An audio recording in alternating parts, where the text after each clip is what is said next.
Well, for the first day of spring, how about some nice, beautiful magnolia in bloom? And this is on grounds at UVA near the Rotunda. Jim Carpenter captured that nice shot. And you can also see that stiff wind out of the south from earlier in the day.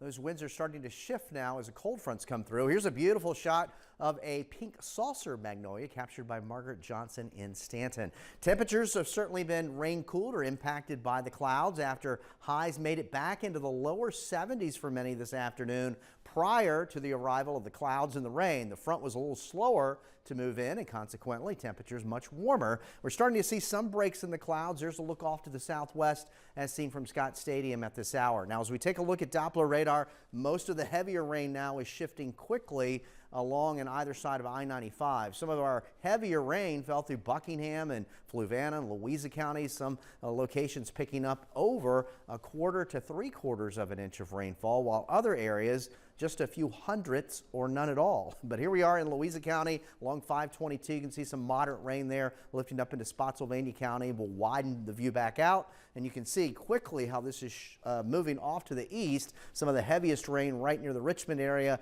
and headed out toward the northern neck, and then we're starting to see more in the way of some clearing back behind it. So by 8 o'clock most of this is out of here, and again the rainfall has been most plentiful south and east of Charlottesville with very little farther to the west in association with this setup. Now we do have gusty winds here for tonight. The strongest winds will be realized along the Blue Ridge Mountains and the higher elevations through Stanton, through Augusta and Rockingham counties. So gusts up to 50. Elsewhere we're talking about 20, 30 mile per hour gusts. And there's just a snapshot of the wind speeds going through tonight and into tomorrow. And that color enhancement you're seeing along the Blue Ridge, that's 40, 50 mile per hour gusts at those higher elevations. So be mindful if you're crossing 250, 64, Rockfish Gap, Swift Run Gap on 33, because you'll certainly encounter those winds to buffet you depending on the direction you're headed. But those breezy conditions continue into tomorrow. Overnight lows settle into the 30s, so it's a cold start tomorrow, and afternoon highs are cooler but somewhat seasonal for this time of year, upper 50s and lower 60s. The weekend looks good,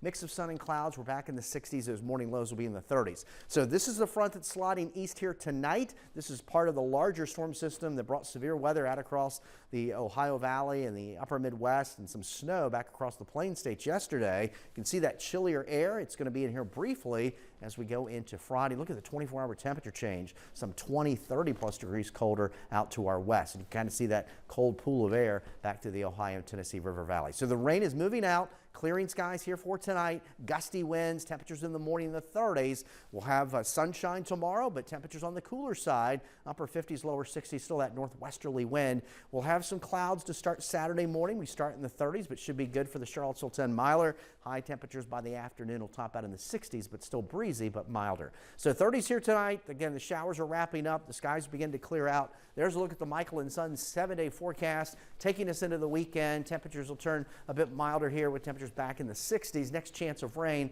right now, timing of which looks to arrive by Monday morning, and a little cooler or seasonable early next week.